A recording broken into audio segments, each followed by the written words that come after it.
Welcome to this week's episode of Zero to a Million, brought to you by Unstack. I'm your host, Zach Rego. Today, I'm joined by Jeff Chastain, founder of Admentus, a company helping entrepreneurs get more of what they want from their business, and the host of the Building to Scale podcast. Jeff, thank you so much for joining me today. Hey, thank you for having me out. It's a pleasure to be on and always enjoy talking business. Love it. Love it. So I'm excited to dig into, your experience today and who you're working with today.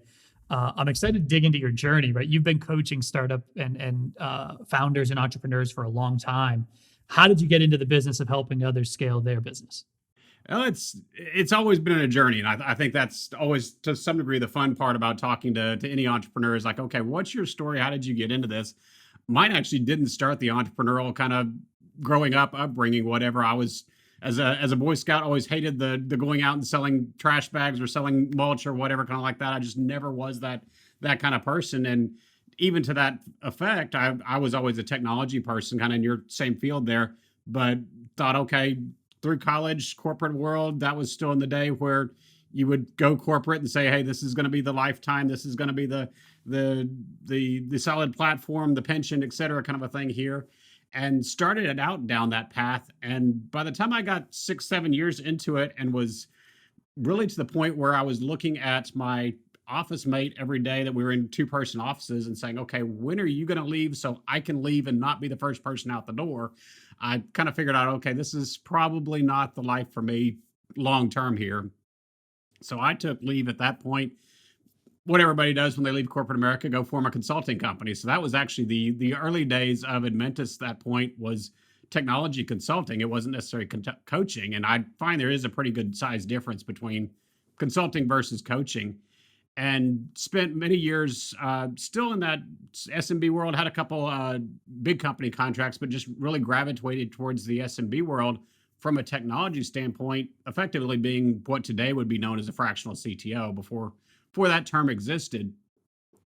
And then the transition really from the consulting to coaching, and you can probably attest to this as well. I kept working with, especially the small business kind of people that would look to technology, look to a CRM to say, hey, I always tell the story. It's the CEO out on the golf course with his buddy kind of thing, saying sales are down. His buddy says, well, we just implemented this new CRM. It's a great system for our sales team. You ought to try it. So he comes to me and says, hey, we want to implement this CRM. And anytime they ever came to me with, they already knew the solution, is like, okay, that's a red flag right there in the first place. But so they'd want to implement this new CRM. We'd go through all the discovery, all the implementation, all the training process. And of course, then after the fact, he'd come back and say, sales numbers didn't increase. Like, well, duh, all you did was slap technology on a broken or non-existent process, kind of a thing there. So a number of years ago, I made the transition really from saying, okay, instead of selling you technology, which is still a great tool, but to me, it's a top layer at that point to say, okay, it's expediency, it's efficiency.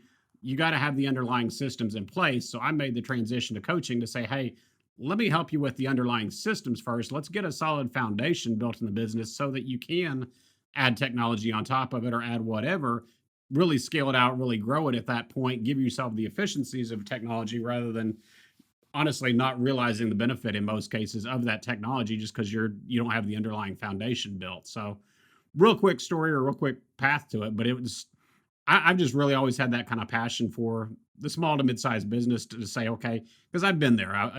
In addition to Admentus, I actually launched an MSP 10 plus years ago now, went through a lot of the early boutique kind of growing pains, went through a software as a service company as well that actually officially never made it out the gate. It was one of those where the initial client was doing all the funding for it and everything. And he thought it was a great product to go turn into a SaaS platform and sell it to everybody. And the more we got into it, it's like, yeah, there's nobody wants this product but you. So we're going to pull the plug on this one. So it's been a number of entrepreneurial journeys since then, or challenges, but it's been a fun journey for sure. So then, 15 years, you kind of mentioned you started more as a technology consultant. With the implementation, you quickly found out, hey, there's a whole service that helps people manage these implementations or look at their business processes, not their business systems. On top of that, and now you're doing obviously the business coaching with entrepreneurs today. How has your target customer evolved, over the last 15 years, and not only from a company size, but maybe an industry as well, as to who you're working with most often? Oh, in a lot of ways, actually, it hasn't changed that much. Has been kind of the nice part. I did have some early, actually had several long contracts early on with Hasbro toys and with uh, I'm drawing a blank all of a sudden. It was Neiman Marcus was clothing kind of a thing, but the Hasbro toys was fun. Just seeing how they do everything that goes on behind the scenes. If you think of the Monopoly game or whatever there, but beyond those two, really the majority of my projects have always been in the clients that are even 30, 40 kind of employees and below kind of a thing. So working with that earlier stage, earlier, smaller company that's most cases looking to grow bigger has always been kind of my sweet spot, my preferred space, just because, like I said, I had the MSP years back that we kind of hit those growing pains that we started out. It was actually my brother-in-law going into business together at that point. We both had long technology, consulting, et cetera backgrounds. So of course, two guys experts in technology, we ought to be able to MSP with no issues. And found out fairly quickly there's more to business than just whatever your lane is of expertise, technology or whatnot. So we struggled through it for a number of years before honestly burning through all our cash reserves at that point and ending up closing it. But that really kind of spurred a lot of my shift there to say, okay, looking back from a reflective standpoint, what was the issue? What were we missing? What didn't we understand at that point? And then continue to work with other clients as well, seeing the same issues. Like, there's a better way to solve this. And it really still allowed me to take my technology background, my systems, my process idea kind of mentality and say, okay, instead of applying this directly through technology, let's apply this to the underlying business.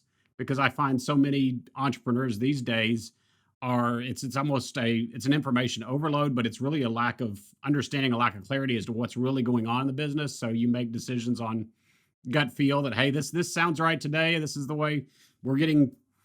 I love it with software, especially that, hey, we got customers asking us for this feature, so of course we should go implement this feature. It's like, well, stop and do the research on it, stop and look at it, see if this is going to be more than the one off right there. So it's just love doing that process and systems, but it's still really that same kind of SMB type business. And honestly, it's always interesting because I'll get invited into a client and it's like, okay, yeah, I know you think you're the most unique company out there. And granted, you should have some uniqueness to it. But the reality is, I can explain your business in about 30 seconds that you've got a marketing function that needs to go out in the market, generate business. You've got sales function that needs to close that business. You got an operations function, deliver service or deliver product one way or the other. And hopefully you got a finance function on the back end to collect some money for that. And that's really the underlying structure of any business, any industry out there. That once you start boiling it down to the foundation, every business has got the same foundation.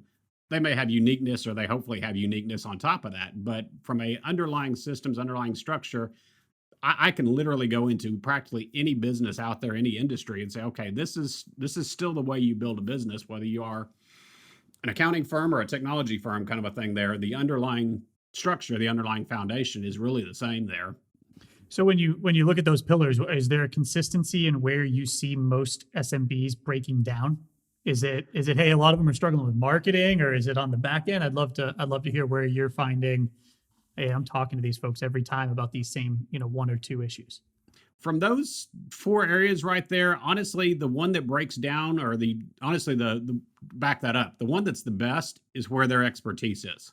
So entrepreneurs typically have some level of expertise. Mine was in technology kind of a thing. So the operations side of that MSP was rock solid. We didn't have anything issues there. Sales and marketing, they'll just show up, right? We'll build it and they'll come, right? That's the way it used to be. But yeah, so it's from that area or that perspective, honestly, it really comes down to, okay, where is the founder, where's the CEO, where's that visionary the strongest? Because that's honestly the area they like, that's their playground. They like playing there. So that's what has the most strength usually, and the other areas are typically what suffers. So it's not necessarily common there. What I'd say typically is more common is that looking at both combination really of people and process is the two areas that I find people struggle with the most, is saying, okay, how do we identify truly the right people for our organization? So it's not just at some point you kind of outgrow the immediate circle of friends and family that you can go hire, and you've got to actually start hiring people outside of your immediate circle that are unknown to you. And it's figuring out, okay, how do we hire? Who do we hire? What positions do we do? And then the process side to me is, go back to my days in corporate America. When you've got a company that size, they hire somebody on and say, well, go shadow John over here for the next 3 months. learn what he does kind of a thing.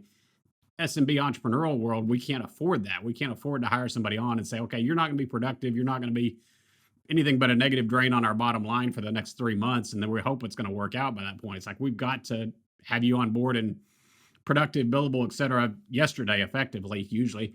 So it's having those kind of processes and stuff in place to say, okay, this is your role. This is what we're handing off to you. This is how we expect things to be done. So to me, those are the two biggest areas that I typically walk in with a company to say, okay, there's going to be flags or weaknesses in one of these two for sure.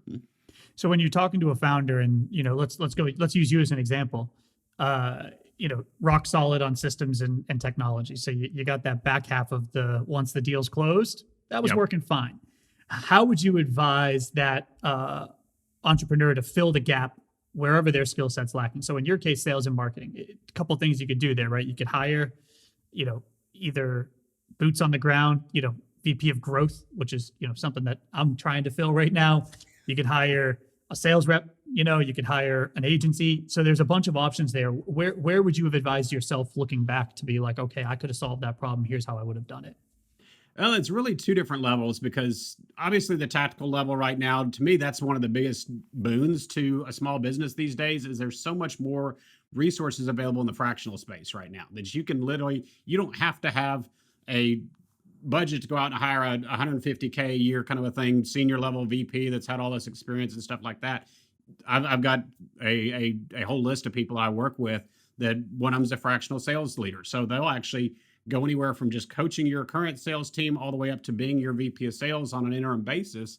And you get that level of expertise for 1 or 2 days a week kind of a thing rather than 5. Therefore, you don't have to sit there and afford that kind of budget right off the bat, because most small businesses simply don't have those resources from a financial standpoint. So I always get it when I've seen so many people online recently kind of hitting on the A player concept that, okay, you don't want a whole team full of A players because you can't afford that, or nobody can afford A players. Like, A player doesn't necessarily mean the person that's making a 500K a year salary. It's the best person that fits your culture, fits your skills, that you can afford. McDonald's can hire A players. They can be quality players there. They're not necessarily making the money. They're not the top chef or whatever. It's on TV kind of a thing like that. They're just good fit players for them.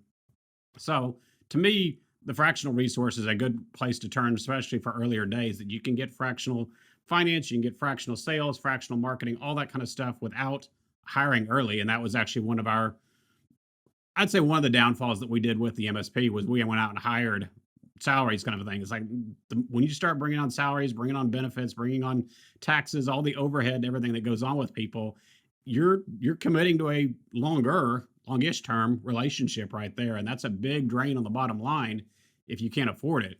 But to me, the other layer that you almost need to think about first is more the strategic side, to say, okay, yeah, I can see that we're weak in sales and marketing kind of a thing.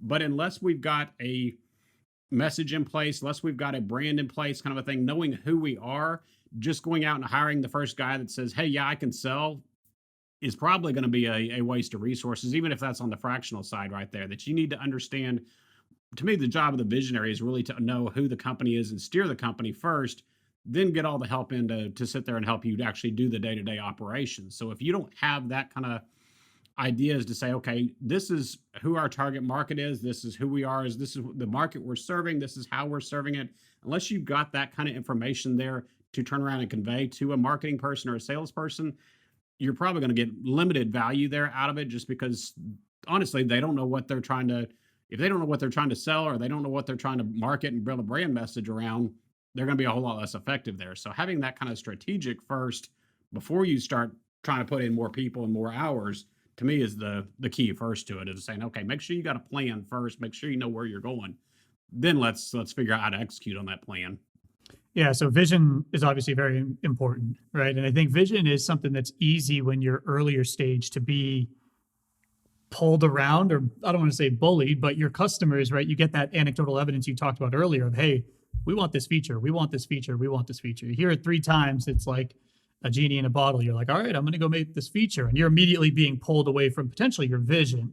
How do you coach entrepreneurs that are at that phase, right? Where they've had their mission vision, they're going after it. Customer pulls them one direction, another customer pulls them that direction.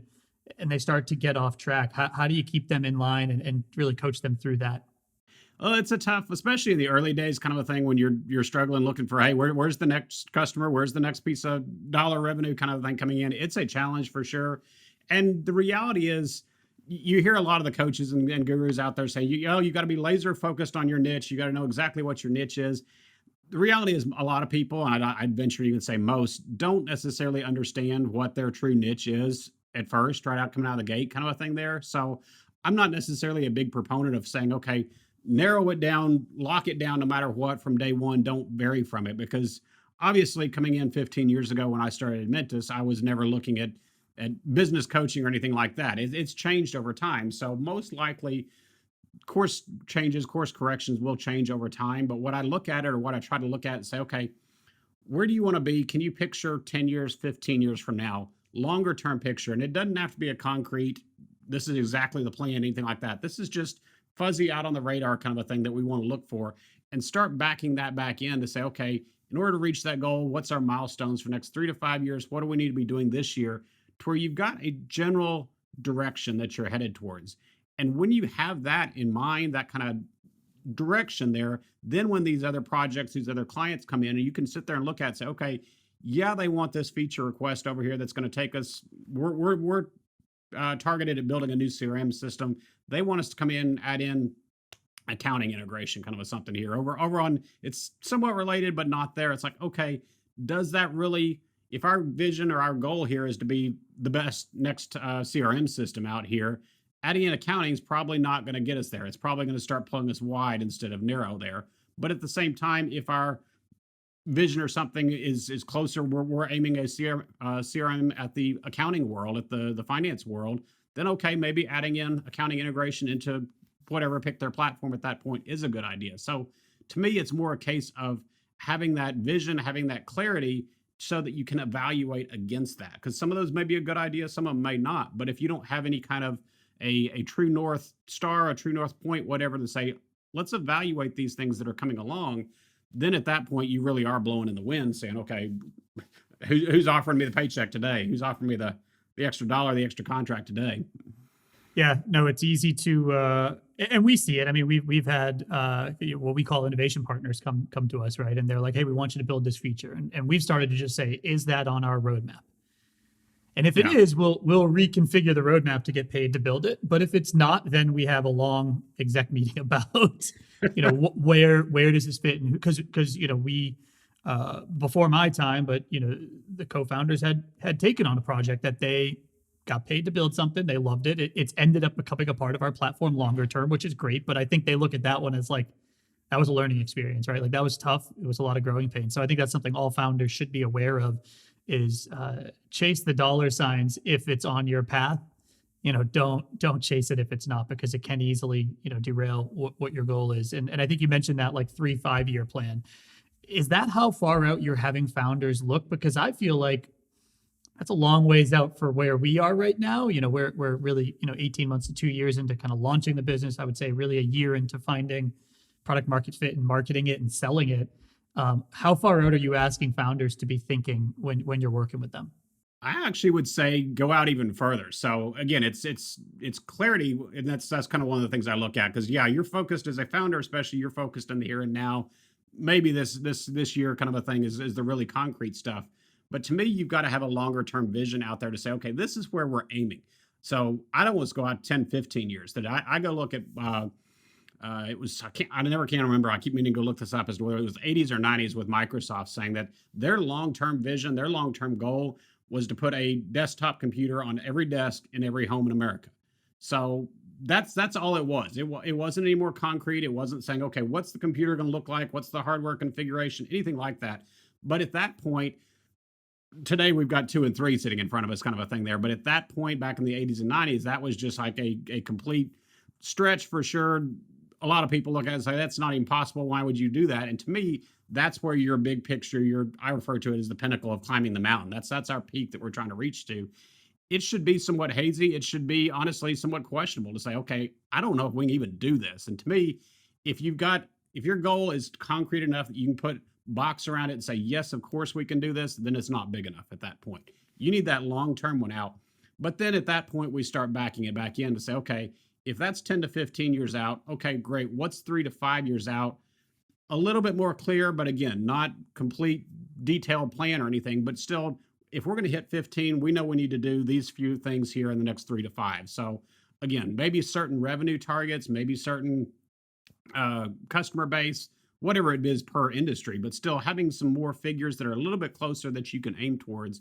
And then really where it starts getting concrete is backing it down to a 1 year plan to say, okay, what are our specific goals, our specific projects that we need to accomplish this year in order to make 3 to 5, which means we're on the path to the long term. So it's not necessarily a case of saying, I've got the concrete roadmap built for the next 15 years. It's more just a case of knowing where I'm headed, what my habitual objective is right there, that it starts getting clearer as we get closer in, such that every quarter to every year, we're doing additional planning to say, okay, now take it one step further. What's the next year? What's the next quarter? Let's make that plan solid so we know specific actionable projects, specific actionable things we need to do now, but we don't necessarily need to have the next 5 years planned out. So does that kind of Yeah. answer or make sense? No, I love the example. I think Elon Musk is another person that's said, and Richard Branson's another person. Like they say these what sound like completely off the wall things, right? And I think putting a desktop computer in the 80s even on every home in America probably sounded nuts. Yeah. It's been done. You know, like I've got a They computer, did I've it, got yeah. 2 monitors, I got my phone, which I think counts as a computer at this point in comparison to what they were talking about. Oh, yeah. So that's a really great example of here's our vision, here's our North Star, and let's back our way into shorter term milestones that help us get there.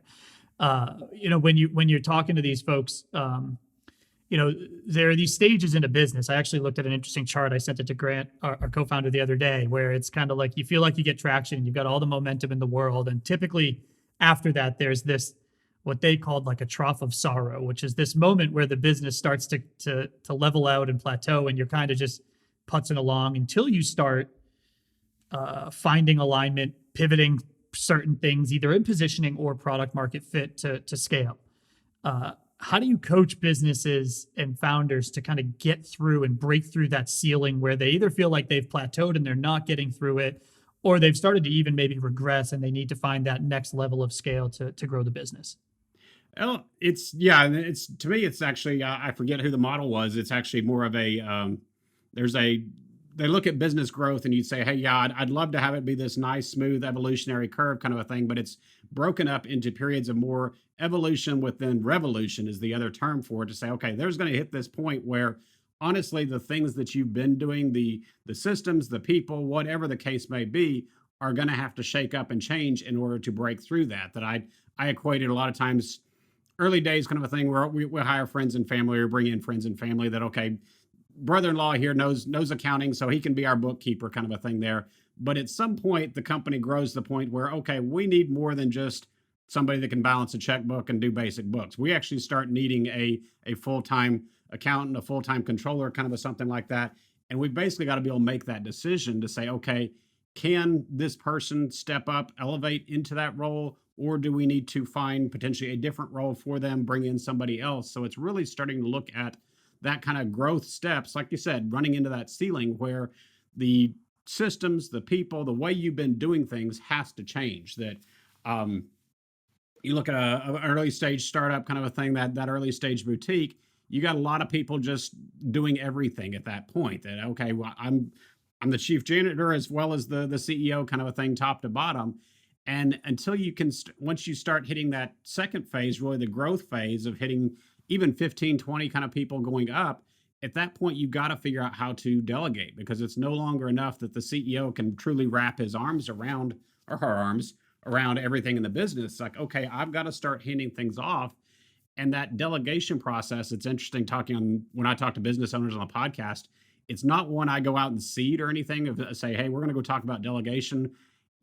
I'd say probably 3 out of 4 entrepreneurs, 3 out of 4 business owners that I'm talking about says, okay, delegation was my hardest thing to ever break through and truly be able to hand something off because it's, as the early stage entrepreneur, it's your baby. You built all this kind of a thing there. And now I'm going to go hand something off to you.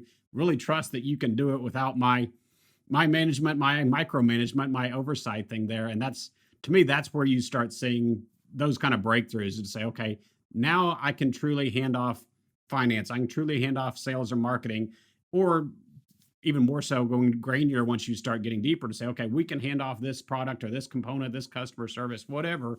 But it goes back to really what I'm working with business owners on is the clarity side. Okay, I've got the clarity, I've got the processes that I know I can truly hand this off to you. And I've got the visibility to say that, yes, you're doing it right. Yes, the numbers, the metrics, whatever we've got around this are working. So therefore, I don't have to get back in there and try to micromanage, because to me, that's why the reason micromanaging happens is because I don't understand, I don't see what you're doing, the results. So therefore, I've got to get back in and insert myself into the process and make sure you're really doing it my way. Whereas if you've got that kind of clarity, that kind of visibility, then you don't need to get into that process, because I know that, hey, the KPIs, the metrics for marketing are on track here. I don't care, honestly, if you're making phone calls or you're having coffee or whatever the case may be, as long as the leads are coming in and we're making our leads. I don't necessarily care how you're getting there, that it doesn't have to be my way. You can have your own better way. But the point at which you can really decide, hey, we're going to delegate, and hey, we're going to have the systems, the processes, the metrics, et cetera, in place where I'm comfortable delegating and not trying to pull it back. That's really the part you start seeing the real breakthroughs, because you'll hit a point every single life cycle. It's kind of, it's not one period of revolution. It's, you get some evolution, then it's revolution, revolution kind of thing as you keep growing. I always joke with people, it's like, yeah, you think you've got business figured out, and then it's going to sit there and show you, no, you really don't, as you grow the next level, because it's always a new set of challenges, a new set of learning curve, no matter which level you're at. Yeah, it's funny you say that. I think visibility is key, right? And I struggled with that with Grant early on, right? Grant, managed a bunch of the sales and marketing as a first, an early stage founder. I think that's just what happens. You have to. I came on board, and we had a long relationship of, me consulting him throughout his sales journey when he was still a founder. And it took me a while to get him to delegate every little piece to me. And there's still little things I'm finding that he's got control of that he hands over now. But obviously building that trust and credibility is key, but then visibility is really key. So creating the communication cadence back to the founder or CEO as, an early stage marketer or sales leader is really important. So I would say it's important for the CEO to feel comfortable delegating, but it's important for the people that he or she's hiring to create the systems or visibility into it. We just hired a customer success manager, Tim, who's done an awesome job of creating a lot of visibility into what's going on every week, and automated reporting that keeps us all in tune, where now we don't have to ask him questions, which is probably what his end goal was just get us off his back. But it makes everyone more confident in the ability to hand him more to do more, which I think is really powerful. And you mentioned that in your answer there, which I think everyone should take to heart. Well, to me, it goes back to clarity, because like you said, even the micromanagement is because you can't see what's going on. You feel like you've got to go insert it. That I always describe it as saying, hey, what you really ought to have is the ability to, it's like we just got off holiday weekend kind of thing. I was talking with several people. Yeah, I was working. I had to have the work computer, whatever with me. It's like, no, especially as a leadership, as a CEO, I always describe it as you need to be off on a beach somewhere on an island, no cell phone, no laptop, no communication. The waiter basically brings you a piece of paper here that shows you 10, 15 numbers about the company and the past 10, 15 weeks at a glance. And you should be able to tell from those 10 to 15 numbers right there, is the company on track? Is the company off track to meet our goals, objectives, kind of a thing? And by seeing that history, you can say, hey, incoming leads or sales or whatever are trending down. So I know ahead of time, we may be facing a problem. We need to make some adjustments, but I should be able to do that off of a single dashboard, a single piece of paper here, without walking around to everybody's cube and asking them or asking questions, stuff like that. That just gives you the confidence and the clarity in the company that, okay, I can step away for a little while. I can take a break, and or I don't have to sit there, and I've hired the right people. I don't have to sit there and bug them all the time there. That if you've got that, it just gives you that confidence and that clarity really there moving forward with it. For sure. No, I love that. I think it's important for everyone to think about that day one, honestly. How do you start building the reporting? And then as you add people, have them add their flavor to it or their metrics to it, so that you get full sales cycle clarity from prospect to churn and all the way through. It just makes it so much easier when hiring somebody to say, okay, here is already processes that I've been going through. That's like you've done this stuff already. Just take time to sit there and sketch it out, flow chart it out, whatever, and hand them to that, because it gives them that much more expectation or understanding. Is okay. Here's what's expected of me. Here's the KPI numbers that are expected of me, because people will work towards whatever's expected at that point. Whereas if you just drop them in a vacuum and say, okay, I got nothing, go create a sales team or a sales program right here, the likelihood that it's going to be what you're looking for or how you expect it to be is pretty slim at that point, and you're just lowering that chance of success really overall with that whole relationship right there. So it's like, okay, you've already got it in your head. It doesn't have to be bulletproof, or for that matter, it doesn't have to be the final end way. Give them still their latitude to offer improvements, offer suggestions, because hopefully we're hiring people smarter than we are, but still having that kind of foundation to say, okay, this is the way we currently do things. Feel free to offer improvements, but work towards this. But still having that somewhat of a foundation already given to them really improves any kind of onboarding process or onboarding chances of success that way with new people. Absolutely. No, I love that.